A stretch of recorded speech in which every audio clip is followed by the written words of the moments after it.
Okay, so today we'll discuss about glanders. Glanders, okay. Glanders or Farsi. Farsi is a common term. Normally, glanders or Farsi. Uh, you used to listen this to word.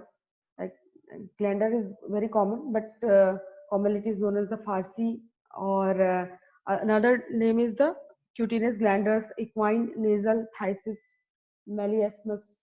These are some other name, but Farsi is the most common name. Okay, so this is the disease of the solipede. Solipede means horses, donkey, mules, ashes. This is the common disease of solipede animals, and this is a mainly disease of animals. Other carnivores or human or other animal is the accidental host. Okay, means they not transmit disease from one human to another human, but the solipid animal can transmit disease from one infected animal to another infected animal. So this is the disease of the solipid. It is a zoonotic disease. Okay, this is a very old disease, which is the common problem since uh, First World War, 1919, and thereafter also it is a military problem, emerged as a military problem in Second World War also, and it is endemic in Chinese or Mongolian horses, and most of the continent, you can say, eradicated the disease, like America and European countries, but some foci is present in Asian countries. So some cases are not, also recorded, but in India, after 1991 there is a no case recorded. Okay, so however some sporadic cases may be noticed or may be in news, but there is no case glanders recorded since 1991 according to WHO. Okay, so this is all about glanders. Okay, so it is caused by the Burkholderia mariae. Now use the genus name is Burkholderia, but previously it was under the Pseudomonas. So it is also known as the Pseudomonas mallei or Burkholderia mallei. So this is the now use only the Burkholderia mallei. So this belongs to the family Burkholderiaceae. Burkholderiaceae. Okay, and this is a gram-negative, non-motile, or encapsulated non-spore forming organism, and this is the only organism or non-motile organism of the Pseudomonas uh, group. Okay, and this is also related with the Burkholderia pseudomallei. Pseudomallei is another organism which is responsible for the rodent glanders. Pseudomallei, Burkholderia mallei, and Burkholderia pseudomallei. So pseudomallei is also known as the false glanders or rodent glanders. Okay, so it is antigenically, you can say, or evolutionary related to the Burkholderia pseudomallei. This is not that much resistant to the environment condition, or it can you can kill the organism by uh, heating at 55 degrees Celsius for 10 minutes or continuous in sunlight for 24 hours. And it is also susceptible for various disinfectants, okay, like sodium hypochlorite, benzalkonium chloride, 70% ethanol, and it is less susceptible to phenolic disinfectant. Okay, and also, but it can survive for 6 to 2 months in the contaminated environment in tap water for 1 month. Okay, and the capsule encapsulated the capsule polysaccharide capsule of the bacterium is the important virulence factor. Okay, the virulence factor is the capsule of the bacteria. So these are the feature of the etiological agent. Okay, as I told you, it is a problem since World War One. Okay, and also a military problem in World War Two, and in Asia, high morbidity or mortality, high morbidity or but mortality was low is recorded, but some foci is still present in Asian countries. However, the European countries and Americas, Australia, that eradicated the disease. Okay, so these are the two cases of human occurrence of the disease. That is one is Dr. Sandwell. It is he was from London Veterinary College in 1723. First case, human case was reported. Okay, it is also due to the handling of the infected material, maybe. But in Indian case, one scientist or doctor is there, Dr. S.H. Gazer. He was from Punjab Veterinary College, and during the autopsy of the infected horses, he got infection, and he went 17 operations 17 operation during before his death. Okay, because it causes ulceration, okay, ulceration and noodle formation that cause the uh, removal, or it increase the toxemia condition. Therefore it causes the amputation or removal of the organism, organ. So he was the first case, and I think last case reported of blindness in India. Okay, so this is some cases we recorded in world or India also. So this is a mainly disease of the solipid or equine family. You can say horse, mule, donkey, and sometimes in carnivores. Okay, and you see donkey is most susceptible. Ashes are most susceptible, and you can say the horse is somewhat resistant, because in donkey they shows the acute form of the disease. Okay, and in horses they shows the chronic form of disease. So you can say donkey is more susceptible as compared to horses. And some other animal like camel, bears, wolves, or dogs are also infected. And mainly carnivores are assumes that they consume the infected meat. Through this, they can infect it.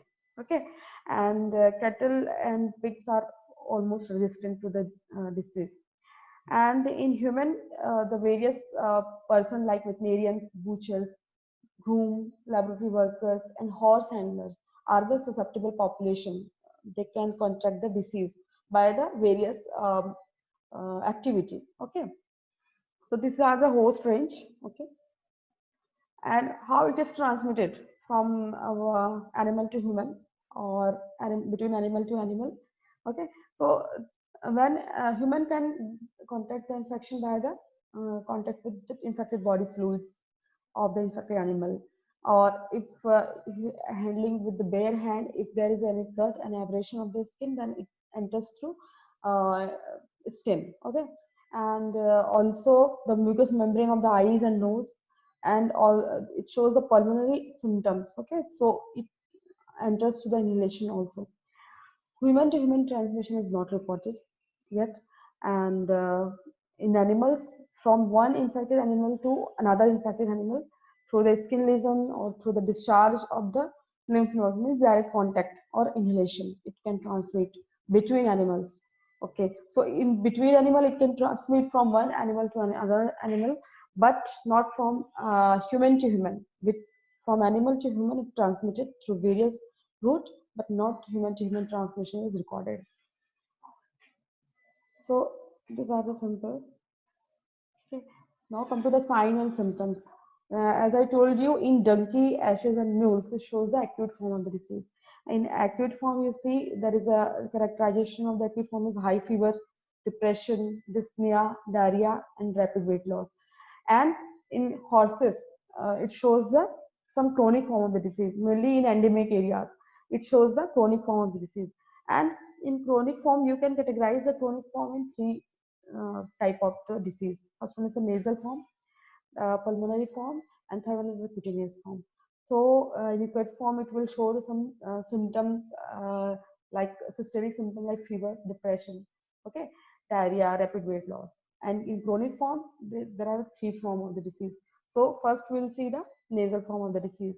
Nasal form disease means it is also known as the upper respiratory form. Upper respiratory form means lesion or nodules are localized in the nasal cavity, both the septums, okay, and also the you can say not exactly on trachea, both the nasal and nasal septum also.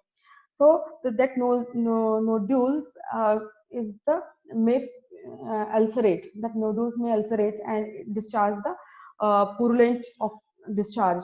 that is black in color, and it forms the scabs around the nose that you can see in picture. It form the scabs, okay, and it shows the mucopurulent discharge, nasal discharge, uh, and mucopurulent discharge from the nose.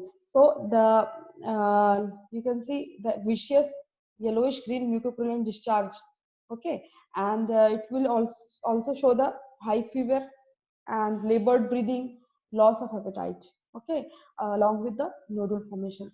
And this is nodule form is you can see in nasal mucosa you'll see the uh, that star-shaped ulcers which is present in the mucosa, okay, and some also affect the some regional lymph nodes. So these are the clinical signs. Mainly, it will show there are some respiratory symptoms. Okay, and discharge. Discharge may be purulent or mucopurulent. When you see there is a formation of the nodule in the nasal or nasal septum or as also the nasal cavity, and in regional lymph node is also affected. And when you see the ulcers, which is star-shaped ulcer, you can observe. Okay, and it will form the scab or black color discharge around the cavity, and also it will show the ocular discharge. Okay, purulent ocular discharge is also noted. So this is the nasal form, okay, which is the form of the chronic form of the disease. Okay, next to the pulmonary form. Pulmonary form, this is the nodule we form in the lungs, larynx or trachea. Okay, so the nodules which is mainly confused with the nodule of the TB, because in TB also you see there is a caseous uh, nodes which is present in the lungs, okay, in the pulmonary cavity. So it takes several months to develop. Okay, along with it will show the symptom of the fever, dyspnea. Okay, uh, coughing. Okay, dry cough, and also the labored breathing and rails. It will show the rails. Okay, difficulty in breathing, and some other symptom we also notice the diarrhea, polyuria. Okay, and in lesion, as I told you, it becomes calcified. The lesion become that is lesion maybe red, that greenish lesion which is having the margin of the that red margin. Later it become caseous, and deposition of the calcium, it become caseous or calcified, and which is present in the lungs. Okay, and this lesion also sometimes this lesion also observed in various visceral organ like liver, spleen or kidney. So this is the lesion. Post lesion you can see in the black miliary granuloma nodules form in the lung on the postmortem of horses which died with the glanders. This is the postmortem lesion. You can see there is a granuloma, a nodule formation in the lungs is observed in the horses which was infected with the glanders. This is the pulmonary form. Upper respiratory form, thereafter, this is the pulmonary form, which affects the lung. And if it is disseminated to other visceral organ, you can also form some lesion or nodules in other visceral organ also. So these are the this is the second form, and third one is the cutaneous form. This is known as the cutaneous glanders. The cutaneous glander is also known as the farsi. The lesion which is present either in the subcutaneous or cutaneous surface. Okay, and it will show some symptoms like other symptom also, because this form, either this form occurs simultaneously or individually. Means all the three form, either it will also show some cutaneous lesion as well as the pulmonary lesion or some upper respiratory tract lesion. So this may be of occurs simultaneously or one by one. Okay, or only one form is you can observe. So that it may be show some symptoms like fever, coughing, enlargement of lymph nodes. Okay, and lymphatics of the leg, ribs, or belly is also infected. Is you can also observe. Okay, and lymphatic vessels become thickened and also excrete the purulent discharge. you'll see the lesion in the skin. Okay, so this is the main legs, ribs, or belly. These are the some lesions which is mainly affected with the cutaneous form. Okay, so along with the skin, other lymphatic lymph node, associated lymph node, lymphatics is also impacted. So when you will rupture that nodules, it will show the purulent discharge. Okay, so these are the some lesions. These are the actually three form of the chronic form of the glanders in animals. Okay, now come to the disease in human. So in human, it will show the acute or chronic form of disease. Acute form of the disease mainly fever, malaise, fatigue, jaundice, nausea. This type of the symptom we'll see. And in chronic form, it will show the nodules formation in the lungs. Okay, and it will also show some uh, pustular lesion, means lesion in the skin also. Okay, but in there is a two form mainly. Acute form is normally it will show the fever, malaise like symptom, and in chronic form you will observe the nodule formation in the lungs. Okay, otherwise other symptom of the that pulmonary symptoms mean pneumonia like symptom you can observe emphysema, pleuritis. These are the other symptoms, emphysema. Okay, so mainly it is associated with the two forms of the disease, acute and chronic. So these are the some symptoms in human as well as in animals. Okay. Now come to the diagnosis. You can diagnose by the, you can see or you can observe the pathognomic lesions. Okay, or discharge. You can observe the discharge. You can take the history of the animals. Okay, tentative diagnosis you can made by this type of the activity, either by the history. History means the animal is from belongs to the endemic area or imported from the that area, uh, endemic area, or if it is showing some nodule formation in the skin or mucopurulent discharge and then nodules on the nasal mucosa. By these you can think of glanders. Next, you can do the Malin test. Malin test is intradermal test, and if you will inject the bacteria of 0.2 ml on the lower eyelid of the horses, after 24 to 36 hours, it will show the symptom of conjunctivitis. Okay, conjunctivitis and also the edema of the eyelid and photophobia, and also the mucus discharge. Then it may be because of the glandar.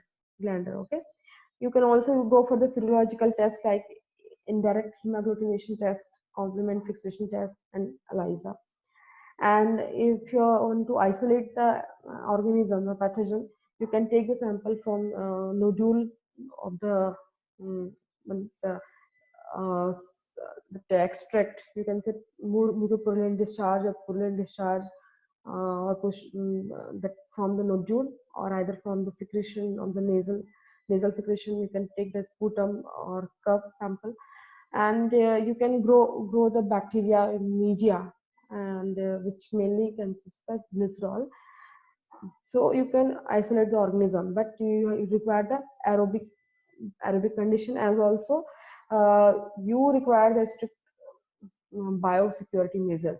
Okay, because this organism can spread by the air. So these are the mandatory things required for the isolation of pathogen. You can also do the Strauss test. Strauss test is a it is also an intradermal test of the guinea pig. When you inject the infectious material or clinical sample in the scrotum of the guinea pig, and it will lead to a painful swelling after 24-36 hours. Okay, and you will see that it will enlarge and will become painful, and after 7 to 10 days it will that cases mass, that mass will separate from the skin. And this test is not so specific, and so this test is also, it will show also it will show cross reactivity with the other organism also, so it is not that much specific. Okay, So, but you have to remember the name of the test, the Strauss test, and which organism, sorry, for which organism we use, and the laboratory animal. That laboratory animal is guinea pig in Strauss test. So these things you have to remember. Okay. Now, in case of human, you can take the history of the, you can take the history of the human, about their occupation, about their handling of the infected material. Okay, and you can go for the isolation, or you can go for the Strauss test, you can go for the some serological test, and also the Malin test. Okay, so almost similar procedure you can follow for the diagnosis of the disease in human also. So these are the some diagnostic points for human and animal. Okay. Now, this it will show some pulmonary symptoms, also the discharges, and also the skin or cutaneous lesion. So this disease has to be differentiate from other diseases which is having similar type of this lesions. Okay. So these are the strangles, ulcerative lymphangitis, some mycotic diseases like the sporotrichosis, pseudotuberculosis, horsepox, tuberculosis, shows the cases lesion on the lung and also the visceral organ. So we have to differentiate this disease with other diseases by the various means. You can go for the molecular test, you can go to a specific serological test. Okay, by this you can have differential diagnose the disease. Now come to the prevention and control. In there is no immunization for the animals. Okay, and one act is passed, that is the Glanders and Farcy Act 1899. It is revised in, okay, revised form. So according to this, we have to slaughter the animal. Slaughter the animal. Okay, if the animal is positive, then we have to slaughter the animal. And other by the other means, you can properly dispose the carcass. If the animal is found positive, then you have to slaughter, and we go for the incineration, deep burial, or disinfection. We can go for the suspected animal for the quarantine, and education of the public for the that disease is transmitted from one animal to another animal. So we have to educate the people about the transmission of the disease and severity of the disease, and also the notification of the disease if it is present in premises.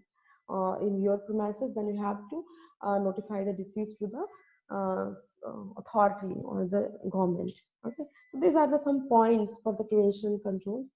And in human also, there is a much care we have to take during the handling, during the feeding, dressing, and various activity of the animal, infected animal. Maybe like if you are handling coins or solipid animals, equidae family, animals from Vicridae family, then we have to care.